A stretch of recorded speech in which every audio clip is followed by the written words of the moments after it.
Altså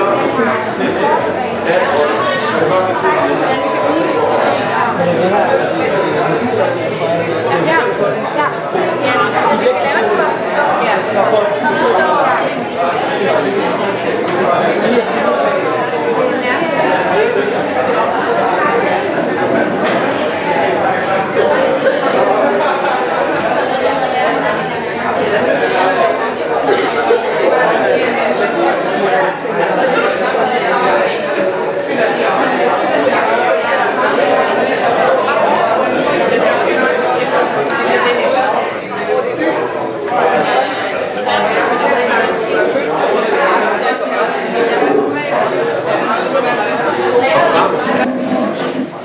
Velkommen til jer alle sammen.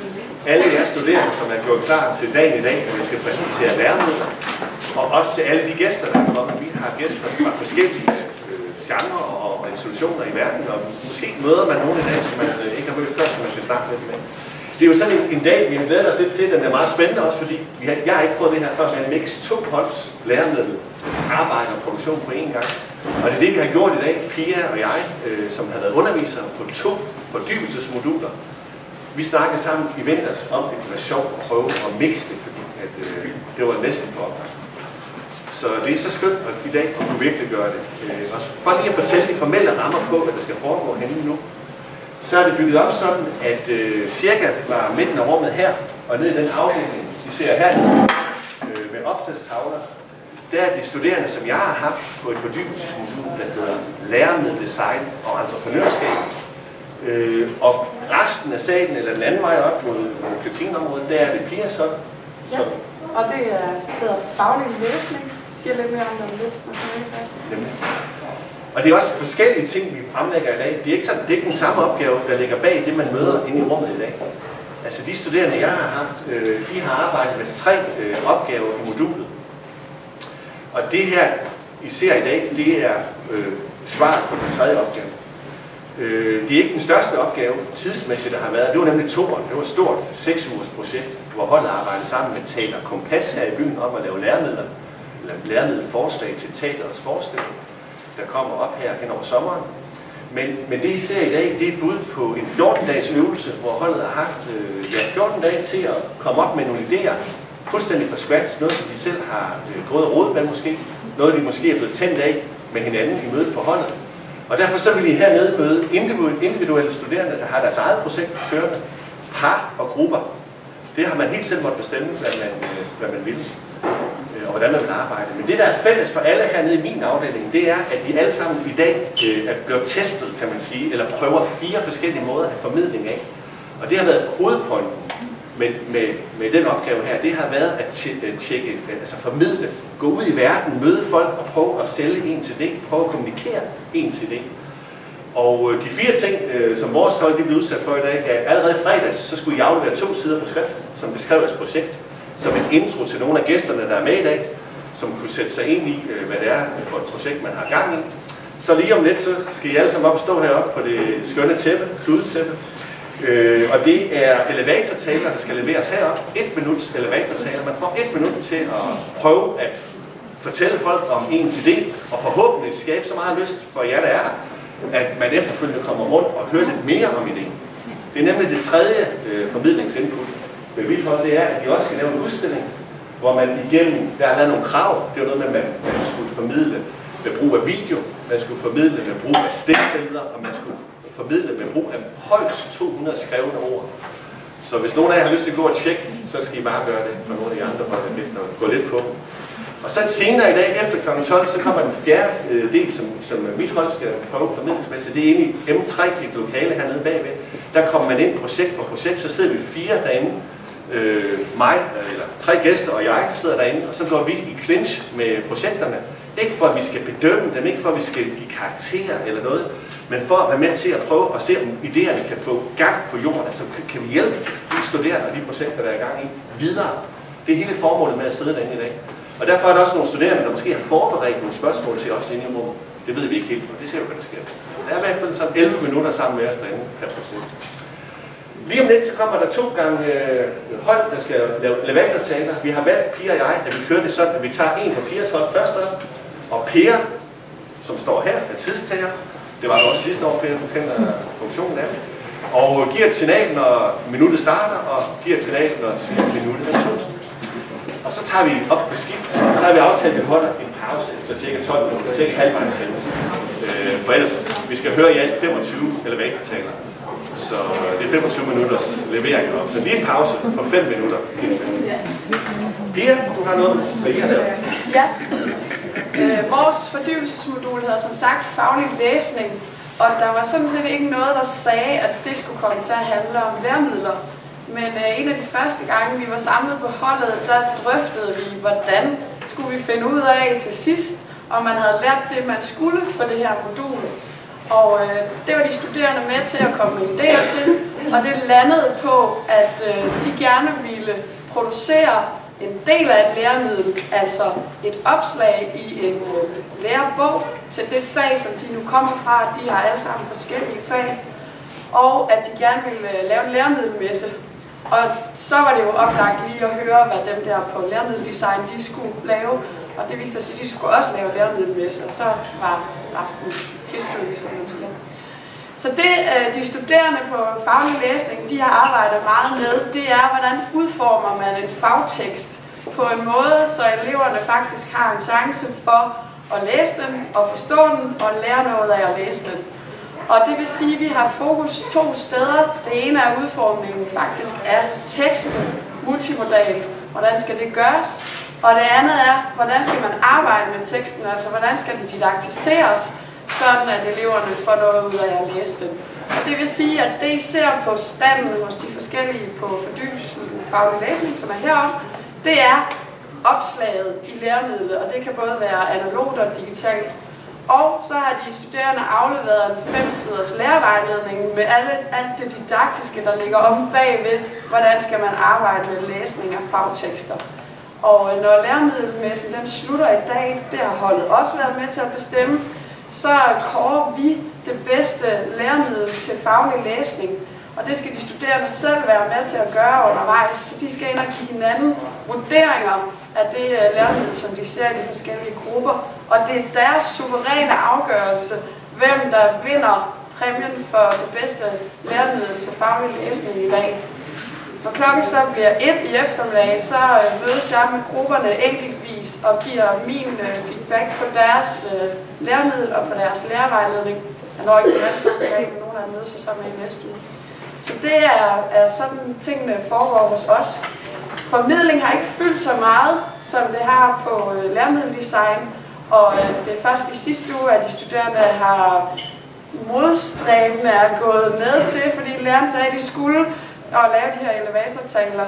Så jeg tror nok, at det er lidt måske ubehageligt at skulle herop og stå, men der er ikke nogen, der har sagt, at de ikke gør det, og det synes jeg er rigtig cool, selvom at det er sådan lige i sidste øjeblik, at I er blevet bedt om det. Så jeg glæder mig meget til at se, hvad I siger, høre, hvad I siger, og se, hvad I har lavet, og i øvrigt også til at se, hvad de andre har lavet. Så skal vi ikke bare kaste os ud i det? Ja, værsgo. Tak. For 1 milliard år siden, der er opstået den første livsform på jorden. Og i dag står vi her. Hvad er der sket i mellemtiden, og hvordan er vi kommet fra A til B? Og hvordan er vi endt med at se sådan her ud? Vi har lavet et læremiddel omkring emnet evolution i et 9. klasses biologibog. I læremidlet har vi sørget for at fokusere meget på layoutet og på modaliteter og sørge for at gøre læsevejen så nem som muligt og teksten så læselig som muligt.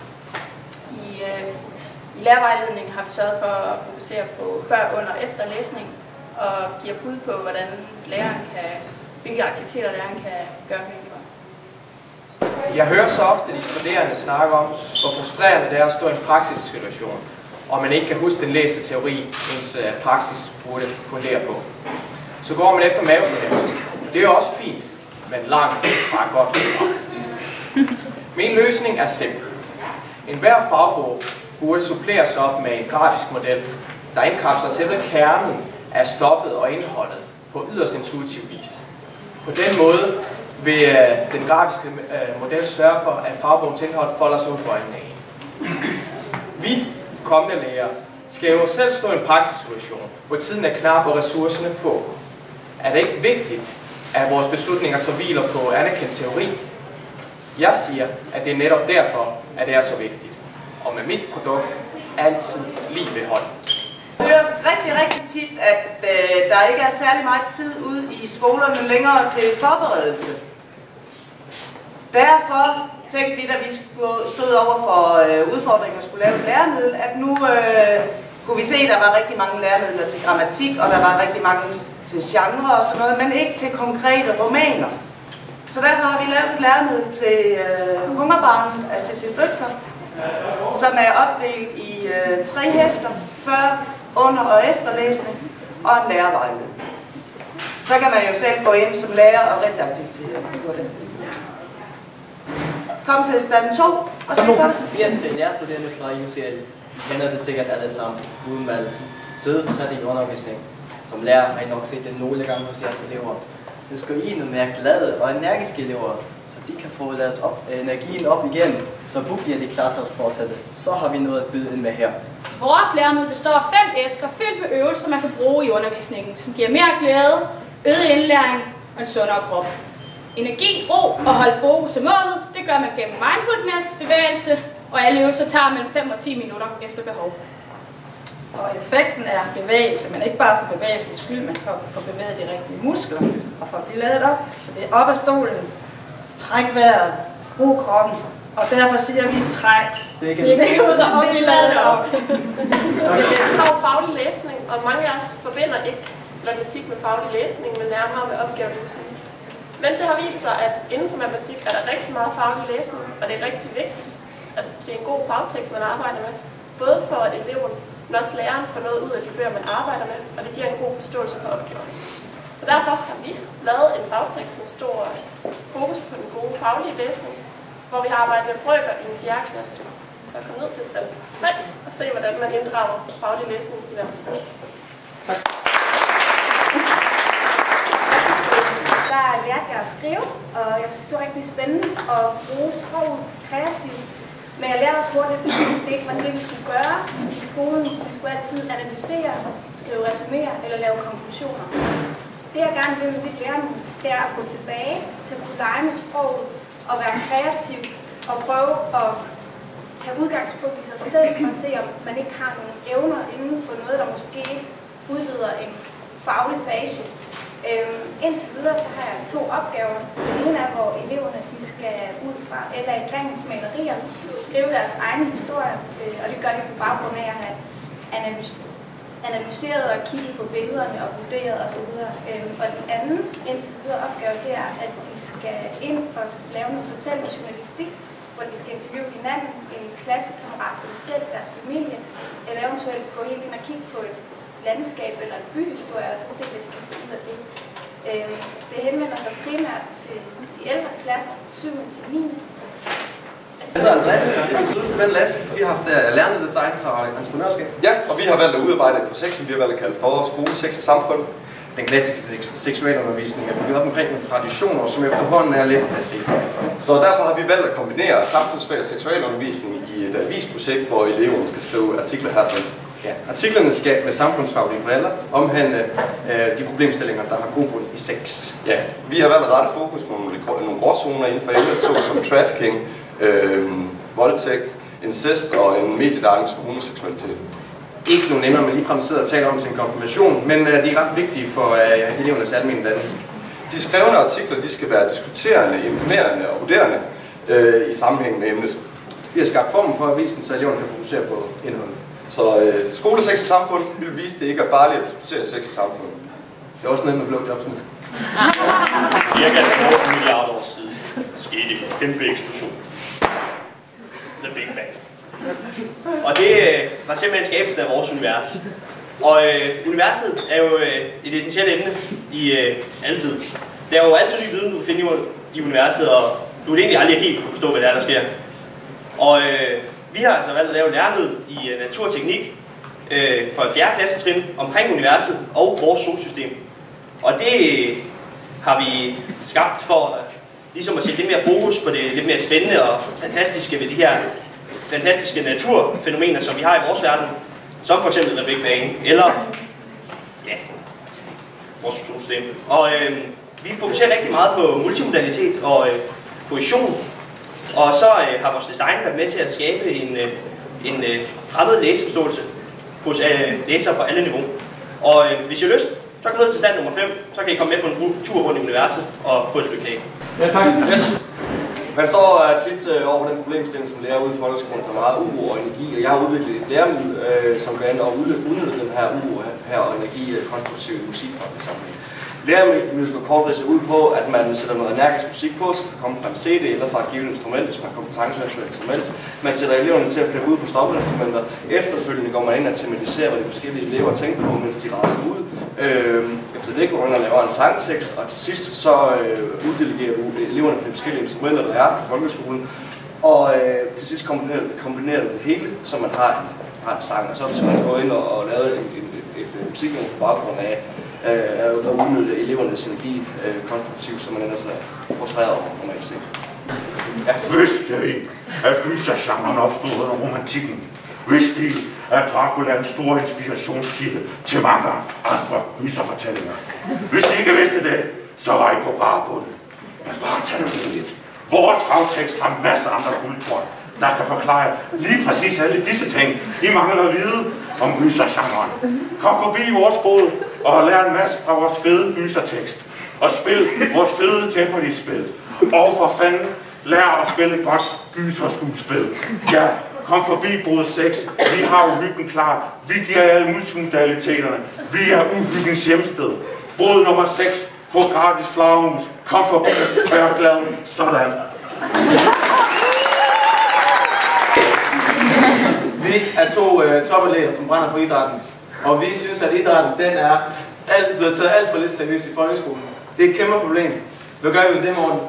Vi vil gerne skabe faglighed og bevægelse i idræt. Faglighed igennem en forståelse, som får nogle teorier om, hvordan ens muskler egentlig selv laver, når man laver divosport. Bevægelse igennem metode, som også får det ud praktisk mærke på en egen krop, hvad der sker. På den måde skaber vi faglighed og bevægelse. Okay. Vi snakker om læremiddel, der forklarer, hvordan og hvorfor vi skal bevæge os. Og ikke bare sige til lille Lise, husk, du skal bevæge dig, fordi det er sundt. Men ligesom forklaringen, hvorfor er det sundt. Tak skal I have. Kunne du tænke dig... Hvad var det? Kunne du tænke dig en ny og anderledes form for undervisning? Så skal du besøge vores stand nummer 7. Vores læremiddel det er udarbejdet i Glokster, som er en slags digital opslagstavle, hvor eleverne frit kan bevæge sig rundt. Vores læremiddel vil garanti fange dine elevers opmærksomhed, da der er lagt vægt på differentiering, således at eleverne kan opnå en udbyttesrig undervisning, og så er det sjovt og anderledes. Vi ses i stand nummer 7, hvor der vil stå søde piger klar med sødt til ganen og sød inspiration. Vi ses i stand nummer 7. Yes. Geometri, vi ser det overalt, og vi ser, at når folk bruger geometri som profession, så kan de både føle og mærke det. For hvorfor skal de første skridt ind i geometriens verden virkelig være uvirkeligt for et barn og virke irrelevant? Hvorfor skal sensecubes fremhæves som fedt, når det er, at vi ved, at Lego det er bedre? Kig i matematikbogen, og I vil se, at afsnittet geometri ikke er up-to-date. Pust pyramiden op til menneskestørrelse og gør den virkelig. Inddrag teknologi i form af iPad, og lad børnene bruge dette fantastiske værktøj, i stedet for at lade dem spille Minecraft og Bubble Strong. Du har nu 2 vigtige elementer for, at et barn rigtig gerne vil komme frem af her i år 2015. Og det sidste vil være at gøre den her pyramide mobil. Du vil nu kunne placere pyramiden hvilket som helst sted og dens venner, og nu vil du kunne inddrage motion, så du kan lave det om til en konkurrence om hvem der først får udregnet disse her figurer. Fordi du skal kan ikke længere være grund til at lære, det skal være relevant. Jeg er, og min kammerat der kører ned, er New Ways to Learn. Sammen formiddag. Jeg har valgt ikke at have noget slik eller noget kage ved mit bord, simpelthen fordi det handler om faglig læsning. Og jeg er fra Jylland, og jyder, de er sådan, at de siger aldrig noget, der ikke passer. De overrumler ikke, eller siger ikke sandheden, som den er. Og dermed kan jeg alligevel sige, at jeg har det bedste faglige læsningslæremiddel her i dag, og det er I meget velkommen at komme over og se. Det bliver en dejlig god snak. Jeg har noget tyggegummi, hvis der er nogen, der har lyst til det. Ellers så er det bare om geografi, det er om pladetektonik, og det er råhygge, når det handler om geografi. Amen. Yes. Jamen, jeg arbejder med historie, og jeg har valgt at kalde mit projekt fra 3. klasse til 3.G. Og det har jeg, fordi jeg synes, det skal ramme bredt. Men jeg har lavet et lille produkt, så jeg skal ramme så mange som muligt, som har historie. Og ideen med historie, det er, at mange tror, at det gælder om at huske en masse årstal. Når man spørger elever og forældre, så gælder det om at huske årstal, hvis man er god til historie. Men det gør det faktisk ikke, og vi vil gerne have folk, de skal vide hvorfor. For eksempel hvis man sidder og spiller Trivial Pursuit derhjemme med sin far, vil han vide, hvilket årstal at Christian 4. mistede sit højre øje, men han vil ikke vide hvorfor. Og det vil vi gerne have dem til at forstå. Så derfor har vi arbejdet med en app, og til den app hører nogle QR-koder med. Og de QR-koder, de hører så med til de grundbøger, som læreren vælger at arbejde med. Så kan man scanne de koder og komme ind i en visuel verden og arbejde med dem. Og jeg har et givet eksempel med en 3. klasse, som arbejder med det, noget med Egypten osv. Og jo længere man så kommer op, jo i gymnasiet osv., jo højere kommer man også op på nogle forskellige niveauer. Og de kan så også bruge dem til at arbejde videre, når de skal til eksamen, med nogle begrebslister og sådan nogle ting. Så jeg sidder lige hernede med min lille computer, ikke så meget visuelt, men jeg kan godt snakke med jer alligevel. Så det var det. Tak. Hamre tabellerne ind i hovedet på de søde unge børn, så vi nu lærer dem at se tabellerne for sig i løbet af ganske kort tid. Hvordan? Det vil jeg vise jer på min stand. Jeg glæder mig til at se jer. Som madkundskabslærer i folkeskolen kan det være svært at finde en ret, man skal lave til eleverne. Både fordi det skal stemme overens med det stramme budget, men også i forhold til den tidsgrænse, læreren har med eleverne i køkkenet. En anden udfordring er mangel på troværdige kilder på internettet. Hvis man som madkundskabslærer skal lave alle retterne selv inden hver lektion, kan det hurtigt blive dyrt. Derudover kan det være svært at få teori og praksis til at passe sammen. Men alt det er muligt med vores nye hjemmeside, Foodprocessoren. Det her er muligt at finde mad, som er specielt designet til folkeskole, under en tidsgrænse og under et budget, som passer til folkeskolen. Alle retter bliver testet, derfor er vores hjemmeside 100% troværdig. Der er også masser af mulighed for læreren til at søge inspiration til både praksis og teori. Så tjek vores hjemmeside, den hedder foodprocessoren.dk, hvis I er in the mood for food. Et læremøde, et højdidaktiseret læremøde, som skal tilgodese alle lærere, kan man sige. Som vi ved, så er der en bestemt fagterminologi til hvert fag. Tit er det meget svært at få, der er en ting der at læse de her ord, når anden lærer tilegner sig dem og kan give dem videre til sine kammerater.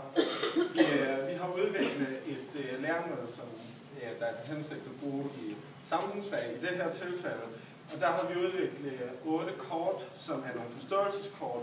De her redskaber, de skal give eleverne en metaforståelse og et større ordforråd, så de bliver mere bekendt i de enkelte fag. Og det er nogle trekanter, og nogle firkanter, og nogle rund. Kom ned og kig, stand top. Matematik var jeg så heldig, at jeg ikke fik undervise i matematik, hvor jeg brugte rigtig meget IT. Det synes jeg er en god måde at lære matematik på, og man skal også bruge IT for at leve op til et fælles mål. Til at lære eleverne IT, så brugte jeg rigtig meget noget, der kaldes screencasts med instruktionsvideoer, der forklarer, hvordan man bruger diverse programmer. Men det kan være svært at lave sådan nogle videoer, der tager lang tid, man skal lave mange af dem, forklare alle forskellige funktioner. Jeg har også selv brugt dem til at lære IT, men det kan være svært at finde det på nettet. Derfor har jeg lavet hjemmesiden Mathcast, som er en brugerstyret hjemmeside, hvor man kan laste op sine egne videoer, så der andre kan lære af din kundskab, samtidig som man kan lære af andres kundskab, som er delt på hjemmesiden. Kig forbi, der er ikke noget nummer, men lige derovre, så skal jeg nok vise jer hele tiden. Tak. På enkelt allerede i pausen, nogle af vores gæster, hvordan de reagerede på det her. Det er meget stor begejstring, har jeg hørt udtryk omkring det, der foregår lige nu. Meget, meget flot leveret. I har koncentreret, I har virkelig ud på det komité, det her. Der er virkelig sket nogle ting i forhold til, også hvad jeg kan se, med for mine studerende. Jeg tror også, at Pia er stor, selvom du ikke er helt frisk i dag. Så der må være noget godt også på dit hold, tror jeg, der er virkelig noget gang i her. Nu åbner messen, eller boderne, eller standen, eller hvad man nu skal kalde dem, fordi holdets vedkommende, så fortsætter I helt frem til klokken 12, tror jeg. Ja, altså, vi skal jo gerne have kåret det her lærermiddel, som vi har aftalt, så hvis I kan prøve at være færdige med at stemme fra de 12, så slutter vi af klokken 12 med, at jeg offentliggør, hvem vinderen er. Så rydder vi op efter det. Og for det hold, jeg har haft med at gøre, der gælder det følgende, at vi vil rigtig gerne have, at I bemander jeres skoler hernede frem til klokken, i hvert fald 11:30. Så må I godt stoppe på det tidspunkt, men I må gerne blive herinde og lytte med og se, hvad der sker. Og I må ikke begynde at pakke sammen på jeres stand, før Pias hold er færdig kl. 12.